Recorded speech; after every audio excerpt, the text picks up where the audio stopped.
I'm Aaron Graber with Ventrac. In this video, we're going to highlight the importance of the hydraulic flip-up kit for finish mowers and show you the process of using it.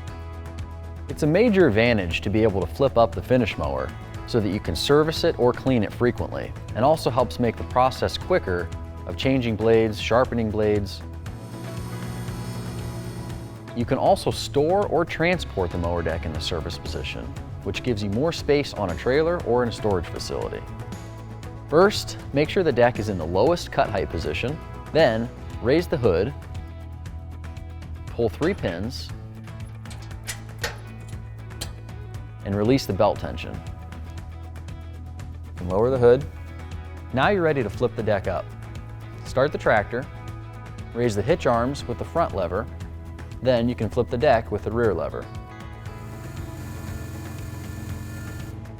Be sure to replace the safety pins back underneath the deck lid. Thanks for watching this video on the Ventrac Hydraulic Deck Lift Kit.